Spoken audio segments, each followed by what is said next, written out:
Hi everyone, I am Pramiti. Welcome back to my channel. So आज के session में we are going to learn about the law of demand. Law of demand इस chapter में we are going to learn exceptions, implications, सब कुछ covered है okay in this particular session. And do subscribe my channel if you are learning from my videos. So now let's start. So law of demand की जब हम बात करते हैं तो law of demand basically relationship show करता है between price and demand of a commodity at given time.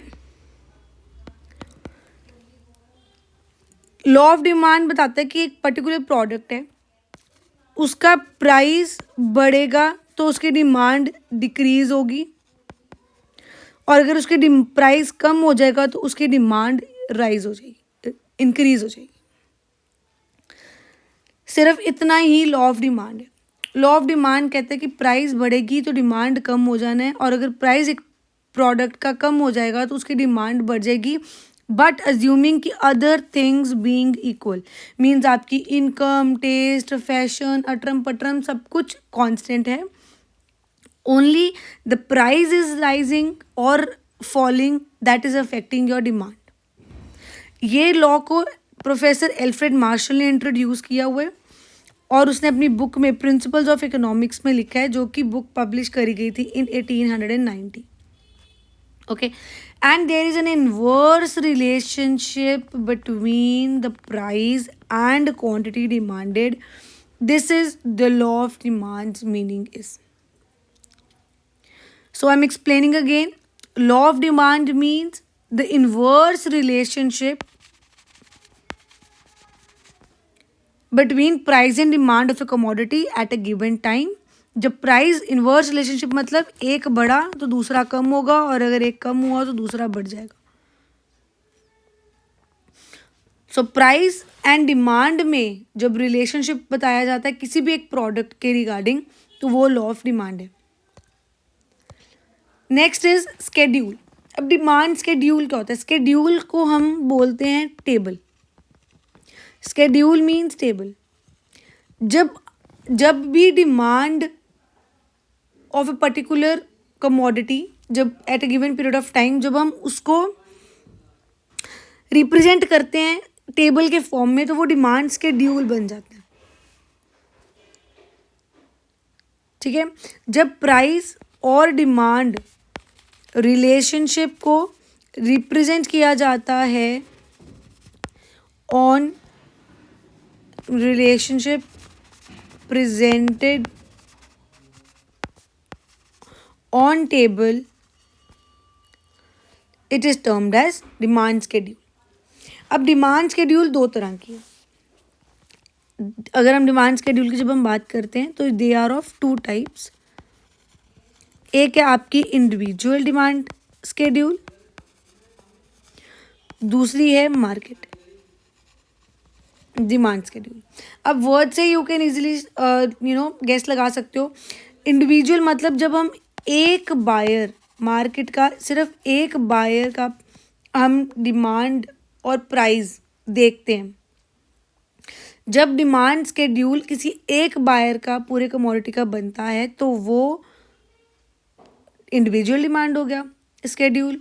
और जब हम दो या ज़्यादा बायर्स का डिमांड स्केड्यूल को रिप्रेजेंट करते हैं तो वो हमारा मार्केट डिमांड स्केड्यूल बन जाता है। या ऑल बायर्स कह दो, मिनिमम दो तो होने ही चाहिए, उससे ज़्यादा जितने भी बायर्स का आपने क्वांटिटी डिमांडेड को रिप्रेजेंट करना है eight a given period of time एक पर्टिकुलर प्राइस पे, वो आप बोल सकते हो कि भाई ये मार्केट डिमांड स्केड्यूल है। सो जब हम किसी एक कंज्यूमर का डिमांड और प्राइस का जो रिलेशनशिप है शो कर रहे हैं किसी एक कंज्यूमर के पर्सपेक्टिव से, तो वो आ जाता है हमारा इंडिविजुअल डिमांड स्केड्यूल। और जब हम शो करते हैं मार्केट के पूरे सारे के सारे बायर्स जो मार्केट में अवेलेबल हैं, या 2 से ज़्यादा कह दो, आप जब उनकी क्वांटिटी डिमांडेड की बात कर रहे हो कि वो कितने परचेज करने के लिए रेडी हैं कोई भी प्रोडक्ट के यूनिट्स को at the possible prices of the commodity at a point of time, तो इसका मतलब है कि वो मार्केट डिमांड कर्व है। ठीक है, अब ये फाइंड कैसे करते हैं? लेट्स से आपने यहाँ पे 2 कंज्यूमर्स दिए हैं उन्होंने, ठीक है। अब ये 2 बायर्स की जो भी डिफरेंट डिफरेंट डिमांड्स थी एट द सेम प्राइस, उनको ऐड कर दो, पी को प्लस क्यू को, आपको मार्केट डिमांड मिल जाएगी। सो मार्केट डिमांड मीन्स जब आप 2 या 2 से ज़्यादा बायर की डिमांड का पूरा स्केड्यूलिंग बताते हो कि इस प्राइस पे ए बायर्स ने 2, 4, 5 जितने भी बायर्स थे उन्होंने कितना परचेज़ किया, 2 रुपये पे कितना परचेज़ किया, 3 पे सभी ने मिलकर कितना परचेज़ किया, वो आपका मार्केट डिमांड है। ठीक है, लेट्स से अगर कोई भी राम है, ठीक है, राम ने अकेले ने एक प्राइस पे लेट 1, 2, 3, 4 पे कितनी क्वांटिटीज डिमांड करी, 2, 3, 1, ये आपका बताएगा आपको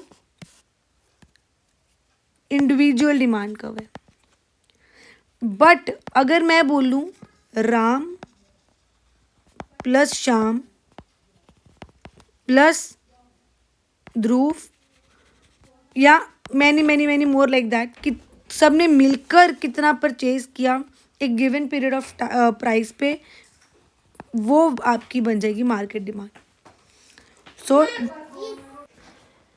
सो मार्केट डिमांड आपका बेसिकली इज़ लाइक 2 या 2 से ज़्यादा जितने भी बायर्स हैं मार्केट में, आपने जब उनका डिमांड और प्राइस का रिलेशनशिप बताना है कि इस पर्टिकुलर प्राइस पे उन्होंने सब ने मिलके कितना सामान खरीदा, that will be your market demand. ठीक है,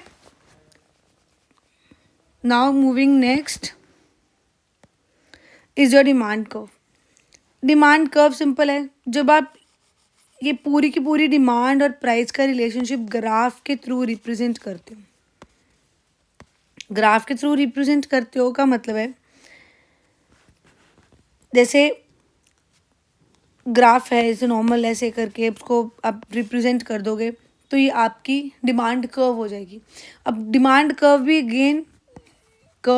भी 2 तरह की है, एक आपकी इंडिविजुअल आ जाएगी, दूसरी आपकी मार्केट आ जाएगी। Individual demand curve is like concept same है, इट इज़ लाइक इंडिविजुअल में यहाँ पे इज़ योर क्वांटिटी डिमांडेड, यहाँ पे आपका प्राइस है 0, 1, 2, 3, 4, here it is in rupees, यहाँ पे इज़ योर 1, 2, 3, 4, 5। अब एक पर्टिकुलर कंज्यूमर की बात हो रही है कि लेट्स से राम ने एक टेबल बनाया, price and here it's demand 1, 2, 3, 4, यहाँ पे 5, 4, 3, 2 ऐसे कर दो कि एक प्राइस पे 1 रुपये पे आइसक्रीम्स उसने 5 खरीदी हैं, तो एक प्राइस पे 5 आइसक्रीम्स खरीदी हैं। 2 रुपये जब हुआ तो उसने अपनी डिमांड कम करके 4 पे कर दी, सिमिलरली 3 पे कर दी, जैसे जैसे प्राइस बढ़ता रहा उसने अपनी अपनी डिमांड कम करता गया। ठीक है, 3 जब प्राइस हुआ तो उसकी डिमांड जो थी वो 3 आइसक्रीम्स रह गई थी, जैसे प्राइस 4 पे गया तो उसने अपनी डिमांड सिर्फ और सिर्फ 1 आइसक्रीम कर दी।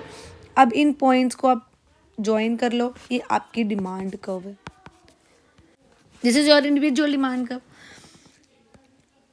अब नेक्स्ट है मार्केट। मार्केट डिमांड कर्व आपकी कहती है एज ए टोल्ड यू, जब आपके 2 या 2 से ज़्यादा कंज्यूमर्स इकट्ठे कितना परचेज कर रहे हैं एक प्राइस पे, वो मार्केट डिमांड है। अब नाउ लेट्स से आपका प्राइस है 1, 2, 3, 4 ये रुपीज़ में, ये आपका एक कंज्यूमर है राम, ये एक कंज्यूमर है श्याम। ठीक है, राम ने परचेज किया मतलब 1 रुपये जब था आइसक्रीम का प्राइस, जब 1 रुपीज़ था, तो राम ने 4 यूनिट्स परचेज़ किया आइसक्रीम के। 2 हुआ तो उसने 3, 3 पे 2, 2, 4 पे 1। मतलब जैसे प्राइस इंक्रीज़ होता रहा उसकी डिमांड कम होती थी। और शाम पहले 5 खरीदता था, फिर उसने भी धीरे धीरे अपनी कम कर दी consumption, because price was increasing. तो जो उसकी प्राइस इंक्रीज होने के कारण जो डिमांड थी दोनों की वो डिक्रीज हो रही थी। अब जब मैंने उसका मार्केट डिमांड निकाला, तो how I will calculate the market demand, मैंने राम प्लस श्याम दोनों का डिमांड को एग्रीगेट किया, प्लस किया। 4 + 5 इज़ 9, ये मेरी आ गई। फिर उसके बाद मैंने 3 + 4 किया 7, देन 2 + 3 किया 5, 1 + 2 किया 3। अब जब इस टेबल को मैंने ग्राफ में रिप्रेजेंट किया, तो ये मेरा बन जाएगा market demand curve. Again same way, 1, 2, 3, 4, 5, 6, 7, 8, 9। यहाँ पे मैंने ले ली quantity demanded on X axis, Y axis पे सिमिलरली प्राइस इन रुपीज़, यहाँ पे लिख दो 1, 2, 3, 4। जब 1 रुपये प्राइस था तो पूरी मार्केट में उसके 9 यूनिट्स बिकते थे। जैसे ही 2 प्राइस गया 7 यूनिट्स बिकने शुरू हो गए। जैसे 3 प्राइस गया और इंक्रीज होता रहा प्राइस, उन्होंने अपने 5 गुड्स, मार्केट में सिर्फ 5 गुड्स बिक रहे थे। और जब प्राइस एक्सट्रीम 4 पे भी चले गया तो उन्होंने सिर्फ उसके 3 गुड्स जो है वो पूरे मार्केट में बिके आइसक्रीम के। ये आपकी डिमांड कर्व, मार्केट की डिमांड कर्व बता रही है। यहाँ पे you will write it is 4 + 5, ये आपकी 3 + 4 है, ये आपकी 2 + 3 है, और ये आपकी 1 + 2 है। ऐसे ही आप 3 का भी बता सकते हो, 3 को प्लस कर लोगे, 4 हैं तो 4 को प्लस, 10 है तो 10 को प्लस। अकॉर्डिंगली जितना आपके पास है डेटा, आप उसके अकॉर्डिंगली रिप्रेजेंट कर दोगे। ठीक है, तो ये आपकी डिमांड एंड मार्केट कर्व हो गया। Coming next is demand function. अब डिमांड फंक्शन कह दो, और other name is determinants of demand, ये कह दो, और you call it by the name of factors affecting demand और फैक्टर्स ऑफ अफेक्टिंग डिमांड, या फैक्टर्स ऑफ डिमांड, कि कौन कौन से ऐसे के फैक्टर्स हैं जिसके कारण डिमांड में चेंजेस आती हैं। ठीक है, डिमांड में चेंज आने के क्या क्या रीजंस हैं, क्या क्या फैक्टर्स हैं, क्या क्या पॉइंट्स हैं। अब हम बात करें quantity demanded of A commodity x, कोई एक्स कमोडिटी है, उसके रिलेटेड हमने देखना है कौन कौन से फैक्टर्स इफेक्ट करेंगे। सबसे पहले आता है प्राइस, प्राइस उस पर्टिकुलर कमोडिटी का। अगर बाकी की चीज़ें कांस्टेंट रहेंगी, तो अगर प्राइस एक कमोडिटी का एक्स की अगर हम बात करें, तो अगर एक्स का प्राइस बढ़ेगा तो डिमांड एक्स की कम होगी, और अगर प्राइस इसका बढ़ेगा तो डिमांड एक्स की अब कम होगी, और अगर प्राइस इसका डिक्रीज हो जाएगा तो डिमांड इसकी इंक्रीज हो जाएगी। सो ये रिलेशनशिप डिमांड का प्राइस के साथ है। अगर प्राइस एक पर्टिकुलर प्रोडक्ट का ऊपर फॉल होगा तो उसकी डिमांड इंक्रीज हो जाएगी, अगर प्राइस उसका इंक्रीज हो जाएगा तो उसकी डिमांड डिक्रीज हो जाएगी। Inverse relationship will be followed along with its price. Now is price of related goods. Price of related goods means 2 तरह के रिलेटेड गुड्स आते हैं। एक आपका आता है सब्स्टिट्यूट गुड्स, दूसरा आपका आता है कॉम्प्लीमेंट्री गुड्स। सब्स्टिट्यूट गुड्स मतलब टी या कॉफ़ी। सबसे इजी एग्जांपल समझाने के लिए अगर लेनी हो तो मैं बोल रही हूँ कि आज प्राइस जो है ना, मैं टी कंज्यूम करती हूँ, लेट्स से टी की प्राइस काफ़ी इंक्रीज हो गई है।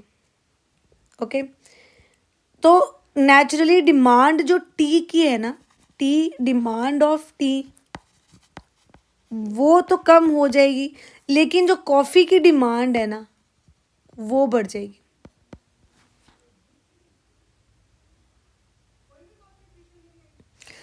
जो लोग टी कंज्यूम कर रहे थे they will shift to the coffee because tea का प्राइस इंक्रीज हो गया। ये आपको सब्स्टिट्यूट गुड कहते हैं। एक प्राइस अगर आप कमोडिटी का बढ़ रहा है तो जो उसका सब्स्टिट्यूट गुड है ना उसकी डिमांड पे भी इफेक्ट पड़ता है ऑफ सब्स्टिट्यूट गुड्स के प्राइस का। सिमिलरली अगर प्राइस टी का कम कर देंगे तो जो कॉफ़ी की डिमांड है वो कम हो जाएगी। So it's written here also tea and coffee example है। Increase in price of tea decreases the price demand for tea and eventually increases the demand for coffee due to the increase in price of tea। लोग shift हो जाएंगे coffee की तरफ अगर price T का बढ़ गया। सो this is how substitute good, price तो टी का बढ़ा लेकिन कॉफ़ी डिमांड की क्यों बढ़ गई, बिकॉज उसका सब्स्टिट्यूट गुड था वो, दैट इज वाई उसका price was affecting the coffee. Next is complementary goods. Complementary goods मतलब जब एक चीज़ दूसरे के बगैर नहीं यूज़ की जा सकती है। सबसे इजी एग्जांपल इसकी हम दे सकते हैं इज योर पेन और इंक। इंक के बिना पेन चल नहीं सकता, राइट? और कली इंक पकड़ लो तो आप पूरा का पूरा कंफर्टेबली नहीं लिख सकते हो। Both are required for each other. अगर प्राइस इंक की मैं बढ़ा दूंगी, प्राइस इंक की बढ़ी है तो जो पेन की डिमांड है ना वो कम हो जाएगी।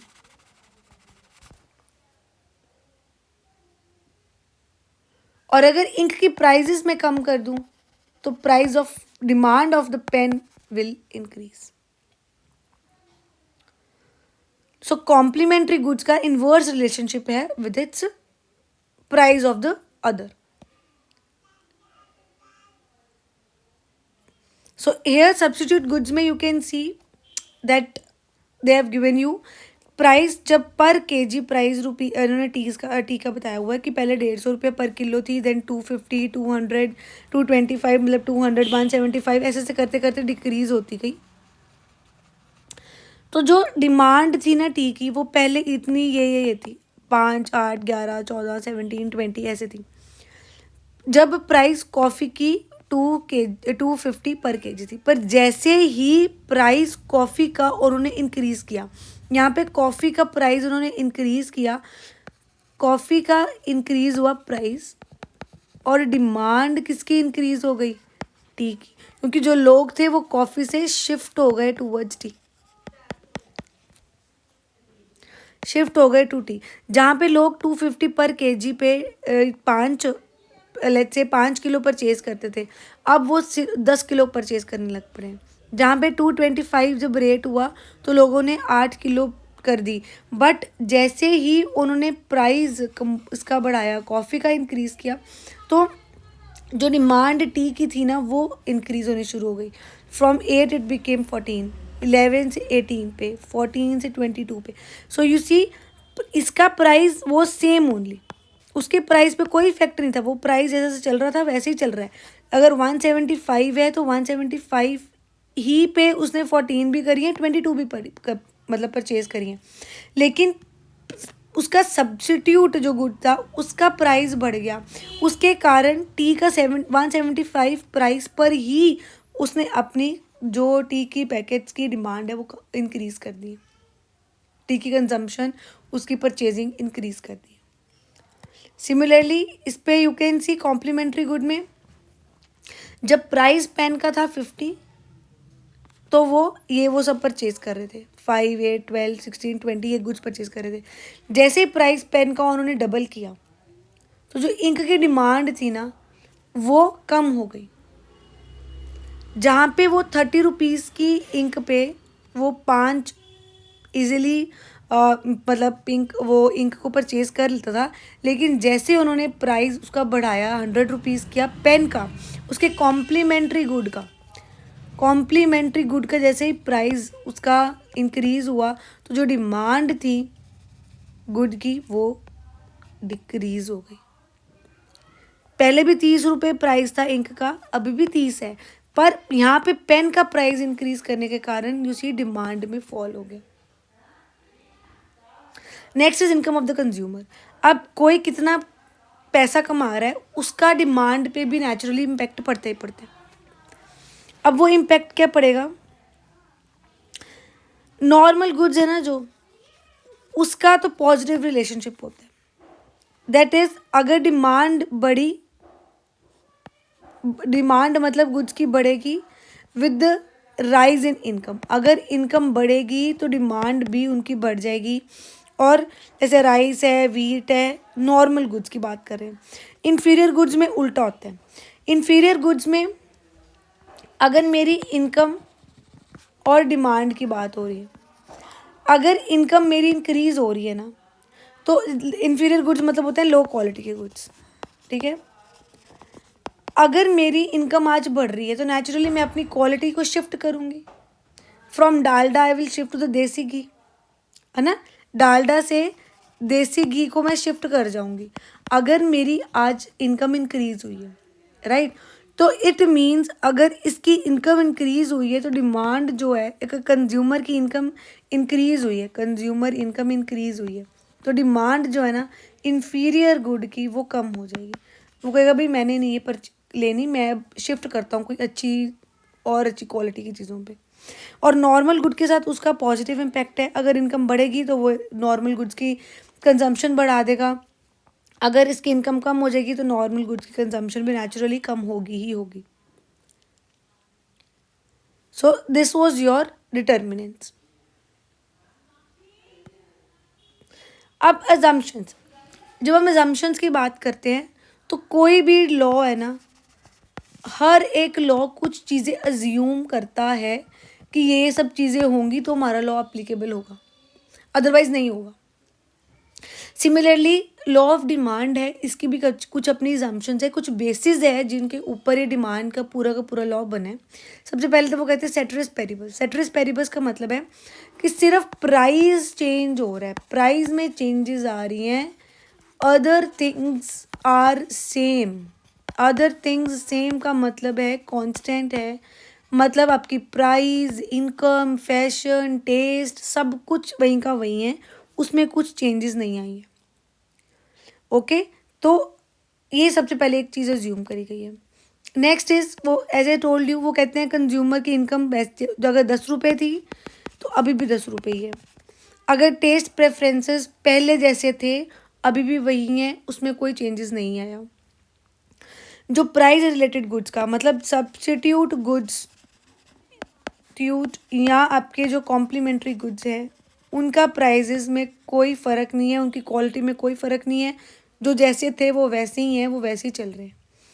नो एक्सपेक्टेशन, ये भी कुछ किसी ने एक्सपेक्ट नहीं किया हुआ कि आने वाले टाइम में कोई प्राइस बढ़ जाएगा, कोई कम हो जाएगा किसी प्रोडक्ट का, कुछ भी एक्सपेक्ट नहीं किया हुआ। कोई क्वालिटी में चेंजेस नहीं आई हैं और गवर्नमेंट की पॉलिसी स्टेबल है, मतलब ना ही गवर्नमेंट कोई टैक्स बढ़ा रही है, ना कोई कम कर रही है, ना कोई टैरिफ लगा रही है, ना कोई टैरिफ कम कर रही है, जो जैसा चल रहा है वैसा ही चल रहा है, कुछ भी चेंजेस नहीं आई है। ये आपकी अजम्पशंस थी। नेक्स्ट काम इज जो स्केड्यूल। अब सेम ये स्केड्यूल है, एक बताया गया, यहाँ पे उन्होंने प्राइजेस रखी है कमोडिटी की, यहाँ पे डिमांड रखी है। व्हेन द प्राइस वाज 10 तो उसकी quantity was KG, let's say rice है ये। जब राइस की क्वांटिटी थी, प्राइस था 10 रुपीज़ पर केजी, तो वो 1 किलो ही लोग खरीदते थे। जैसे उन्होंने प्राइस डिक्रीज़ किया, उसकी जो राइस की क्वांटिटी थी ना, राइस इन राइस क्वांटिटी उन्होंने 1 किलो बढ़ा दी कस्टमर्स ने।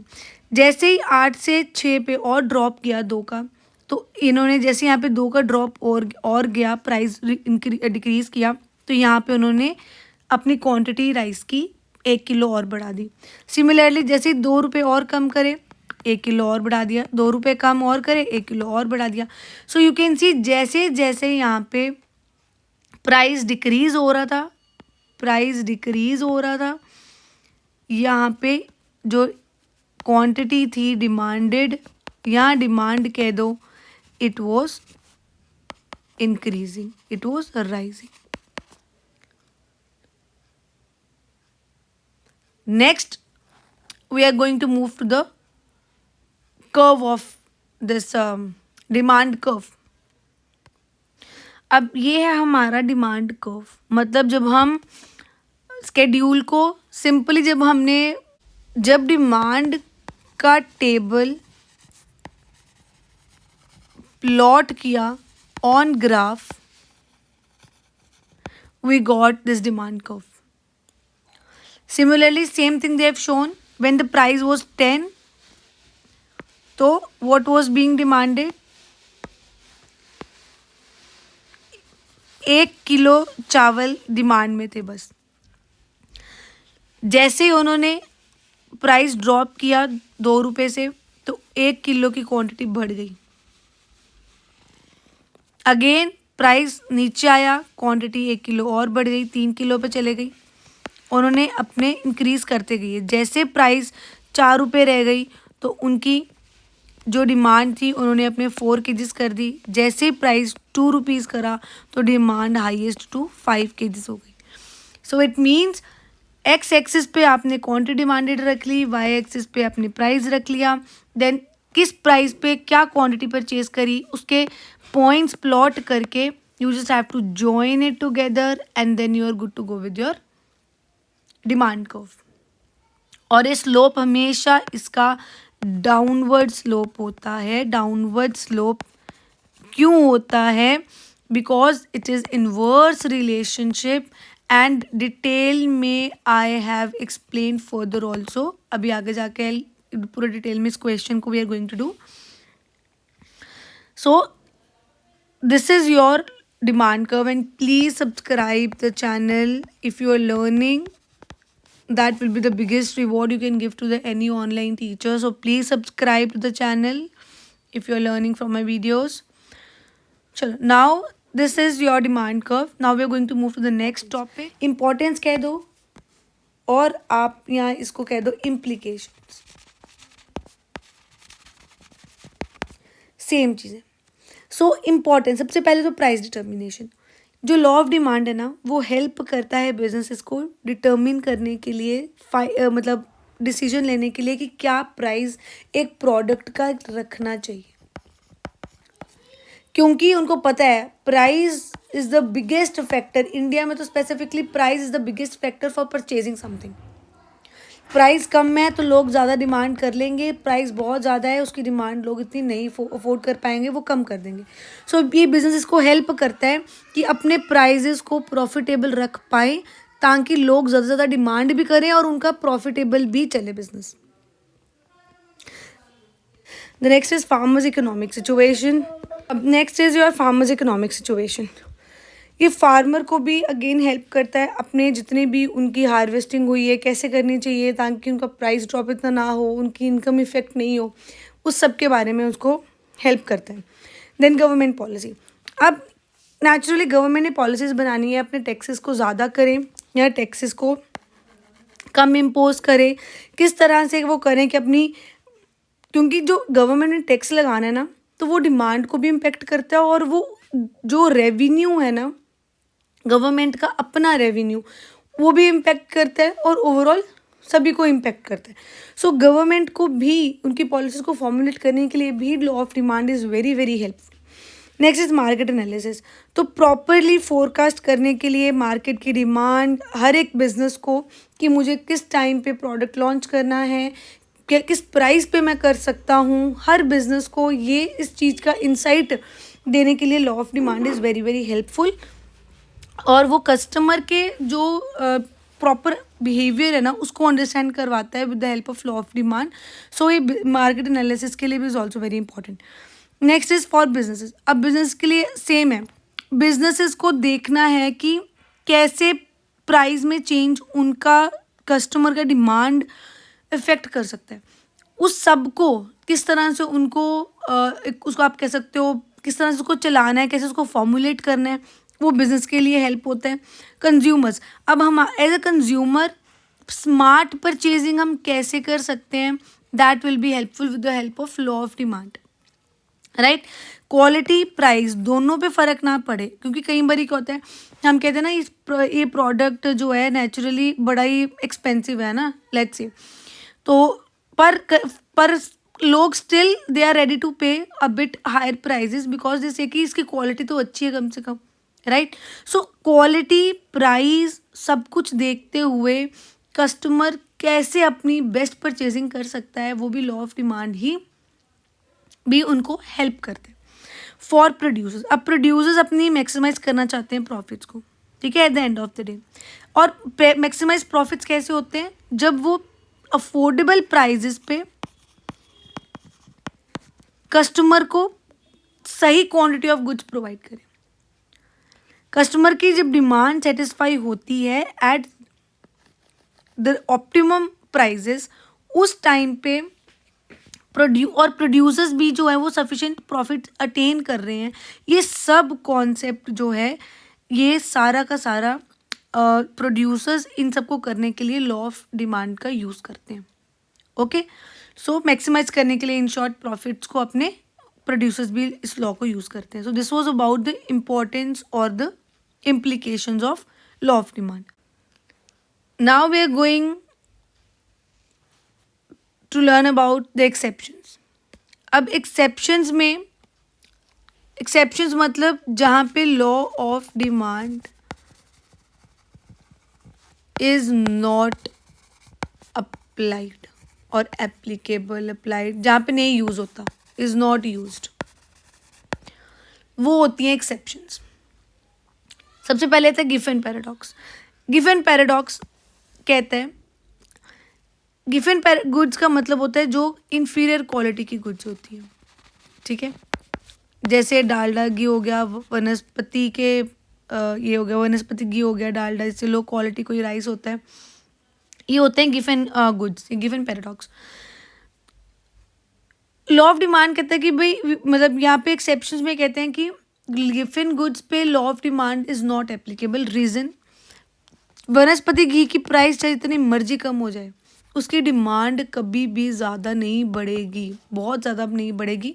उसका कारण है because nobody want to shift to the low standards, low quality का खाना पीना पहनना, nobody is going to shift to that, right.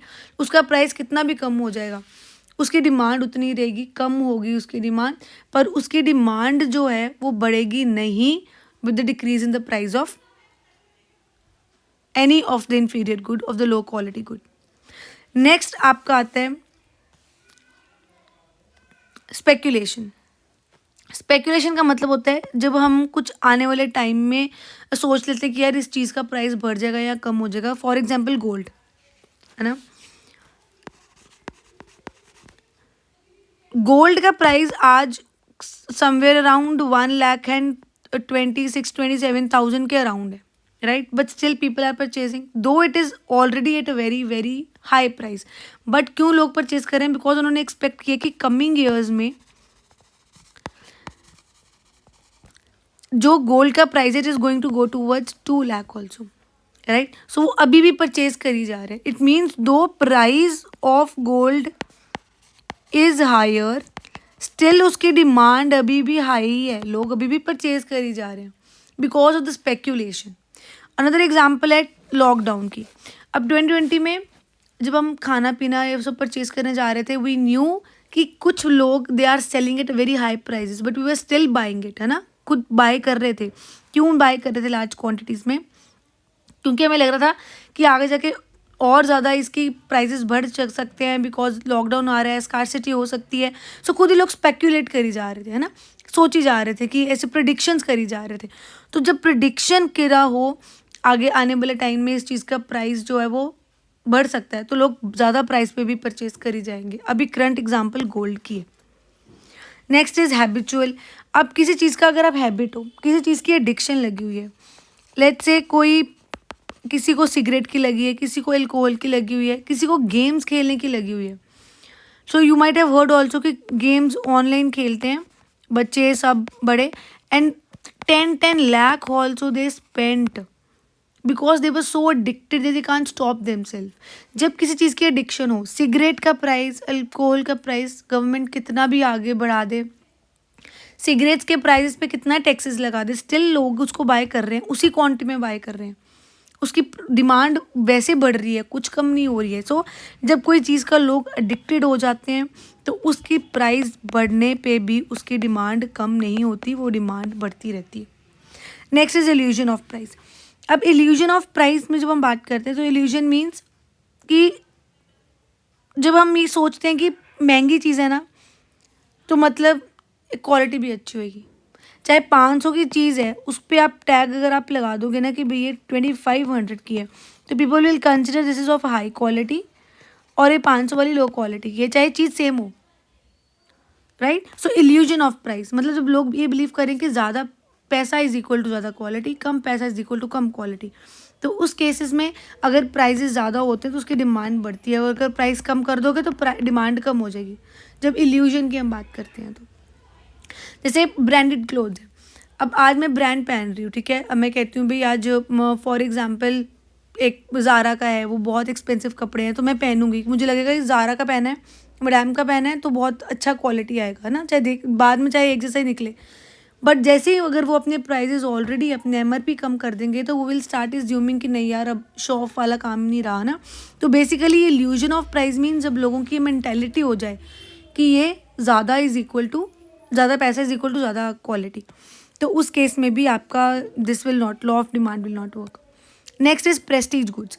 Prestige goods जैसे ब्रांडेड लग्जरी, जब हम लग्जरी में एंटर कर जाते हैं, अब आज diamond is very expensive but people are still buying it. आज डायमंड की प्राइस कम कर दोगे तो जो डायमंड का वैल्यू है वो कम हो जाएगा।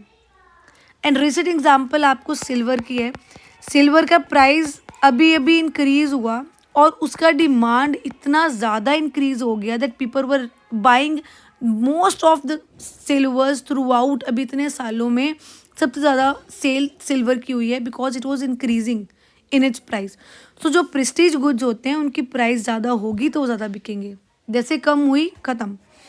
फैशन, अब कोई चीज़ अब आउट ऑफ फैशन हो जाती है ना, उसका प्राइस कितना भी कम कर दो वो नहीं आएगा। अब बटन्स वाले फ़ोन है ना, कोई बटन्स वाले फ़ोन होते हैं, उनका प्राइस आज 1100 कुछ, नोकिया का फ़ोन है ना, अगर आप आज वो कोई 800 में भी आपको देगा, you will not buy it, right. Why? Because out of fashion है, वो आजकल नहीं चलता, तो you will not buy. Even उसका प्राइस भी कम है ना, तो उसकी डिमांड नहीं बढ़ेगी, उसकी डिमांड कम की कम ही रहेगी। सो फैशन हो गया। Next is ignorance. It means let's say कोई एक लड़की थी, कोई डेजी थी, वो गई कोई सामान खरीदने ओसवाल से, ठीक है। ओसवाल उसको हाई प्राइसेस लगा रहा था, बट वो हाई प्राइसेस पे भी परचेज करी जा रही है बिकॉज उसको पता ही नहीं है कि कोई और जो प्रोड्यूसर है या कोई और शॉपकीपर है वो उसको कम पैसों में भी दे सकता है, या उसका प्राइस कम है। She is not aware of the prices of the other things और लाइक अराउंड द मार्केट, तो उस केस में भी वो ज़्यादा प्राइस पे खर्च ले लेगी। Next is necessity. Necessity is like जो बेसिक फूड स्टफ है, दाल चावल आटा चीनी, कितनी भी महंगी चीनी हो जाएगी, खानी तो है ही है। सॉल्ट कितना भी महंगा हो जाएगा, अगर 1 किलो के चावल मतलब दाल में अगर आप 2 स्पून डाल रहे हो नमक के, तो 2 ही डलेंगे, है ना। तो उसमें you can't help any, you can't help your self. अगर उसके प्राइसेस बढ़ रहे हैं तो उसकी डिमांड भी उतनी रहेगी, कम नहीं होगी। और अगर प्राइस लेट्स से सॉल्ट का उन्होंने कम कर दिया, तो तब भी डिमांड जितनी है उतनी की उतनी रहेगी, बहुत ज़्यादा बढ़ तो नहीं जाएगी। 2 के 4 चम्मच थोड़ा डालने शुरू कर दोगे, राइट। सो नेसेसिटीज़ का चेंज कुछ नहीं होता प्राइजेस में, जितनी क्वांटिटीज़ में परचेज करे जा रहे हैं उसी क्वांटिटी में वो परचेज किए जाएंगे। The last is demonstration effect, which means जब हम किसी को कॉपी करना शुरू कर देते हैं, उस केस में अगर कोई चीज़ का प्राइस ज़्यादा भी है ना, दो हमारी इनकम कम है, तो भी हम लोग परचेज करने के लिए रेडी हो जाते हैं बिकॉज शो ऑफ करना है। Now next year comes the most important question, you can mark it, कि स्लोप डाउनवर्ड क्यों होता है। सबसे बेसिक रीज़न, आप इसको अदर क्वेश्चंस में भी इसको पूछ सकते हैं कि क्यों ज़्यादा गुड्स परचेज किए जाते हैं जब प्राइस फॉल करता है, या लॉ ऑफ डिमांड क्यों ऑपरेट करता है, वाई डज इट ऑपरेट। इन सब का आंसर एक ही आएगा, because of the inverse relationship between price and demand of A commodity. इसके ये रीजंस है। पहला law of diminishing utility, marginal utility, मैंने इसको पूरा एक्सप्लेन किया हुआ है, एवरीथिंग अजम्पशन सब कुछ, so you can go and check it out in the videos. And law of diminishing marginal utility क्या कहता है कि जैसे जैसे आप एक एक एक्स्ट्रा यूनिट कंज्यूम करोगे ना, एक्स्ट्रा यूनिट, एडिशनल यूनिट, तो जो उससे सेटिस्फेक्शन मिलती है ना एक्स्ट्रा, वो कम होती जानी है। सेटिस्फेक्शन एक्स्ट्रा जो मिलती है, it will keep on reducing. So क्योंकि एक चीज़ बढ़ रही है, एक चीज़ कम हो रही है, इनवर्स रिलेशनशिप है, तो इट मीन्स स्लोप डाउनवर्ड ही जाएगा। Next, income effect. Income effect is like real income. अब रियल इनकम का मतलब होता है, लेट्स से एक सैलरी की, एक कोई पर्सन है, उसकी सैलरी 50,000 है, 50,000 उसकी बेसिक सैलरी है, उसमें से उसने कुछ मोटे मोटे खर्चे करे और सब खर्चे, बिजली का बिल, ये वो सब जो अटर्म फिक्स एक्सपेंसेस थे वो कर करा के he is left with only 35,000। ये जो 35,000 है ना, वो उसकी रियल इनकम है। अब वो कहते हैं रियल इनकम बायर की जो है ना, वो इफेक्ट होती है प्राइस ऑफ द कमोडिटी के साथ। अब वो कैसे?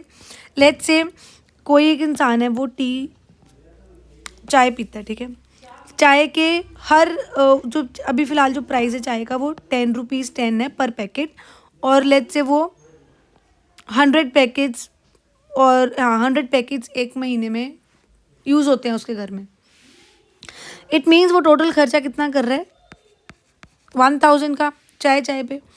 अगर टी के प्राइजेस जो हैं वो रिड्यूस करके वो 7 कर दें, इट मीन्स अगर 100 ही प्रोडक्ट, वो 100 पैकेट ही वो कंज्यूम करा एक मंथ में, तो उसकी प्राइजेस उसको 700 पे करने पड़ेंगे।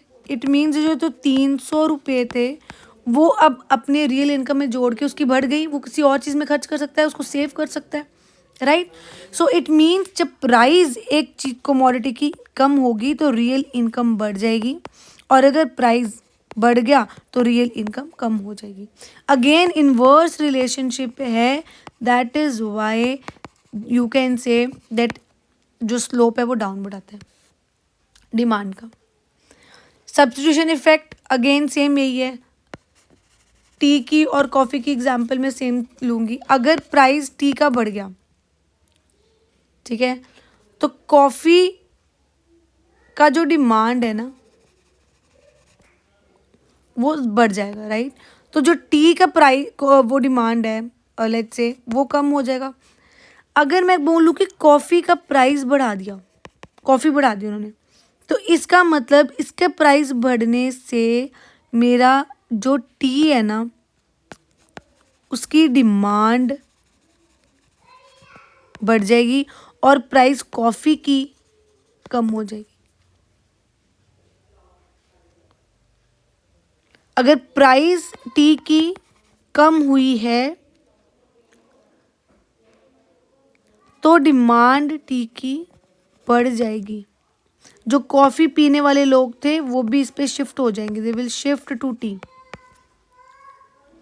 तो सब्स्टिट्यूशन इफेक्ट। न्यू कस्टमर्स, अब जैसे यहाँ पे सेम कॉन्सेप्ट में यूज़ करने लगी हूँ। जब प्राइस टी उसका टी का जब प्राइस था, चाय का जो प्राइस था वो कम हो गया, तो उससे क्या हुआ, जो कॉफ़ी पीने वाले थे ना वो भी इस पर शिफ्ट कर गए। नए नए कस्टमर्स आने जुड़ गए कि यार चलो चाय पीने शुरू करते हैं, बहुत सस्ती हो गई है कॉफ़ी से, तो राइट। तो वो उस टाइम पे जो डिमांड थी वो टी की बढ़ा गए, right. Then last is different uses. Different uses का मतलब है, अब मिल्क की एग्जांपल। अब एक मिल्क है, वो घर में सबकी मदर्स उसको कर्ड भी बनाती होंगी, उससे चीज़ भी, बटर भी, है ना, और भी बड़ी चीज़ें बन जाती हैं मिल्क से। पर ये सब ऑल्टरनेटिव्स तभी बनती हैं, ये सब ऑल्टरनेटिव्स तभी बढ़ेंगी अगर मिल्क की प्राइस कम होगा। तो अगर मिल्क का प्राइस डिक्रीज हो गया, लेट्स से 10 रुपये पर केजी मिल रहा था, अब उन्होंने कर दिया 7 रुपये पर केजी, तो घर वाले भी, या यूजुअली घरों में ज़्यादा से ज़्यादा मिल्क आना शुरू हो जाएगा और उससे ये सब चीज़ें प्रोड्यूस होनी शुरू हो जाएंगी। पर जैसे ही इसका मिल्क का प्राइस अगर बढ़ गया, लेट्स से 12 रुपये पर केजी कर दिया, तो मिल्क की इसके साथ जो डिफरेंट यूजेस है ना वो कम हो जाएंगे। सो मिल्क की डिमांड कम हो गई, बाकी के यूजेस भी कम। So this is mainly your law of demand. इसमें सिर्फ changes is left which will do in the next session. मेरी नेक्स्ट वीडियो अपलोड होगी उसकी। So till then this is all about your law of demand. and do subscribe the channel again if you're learning from my videos. So till then, bye bye. Thank you.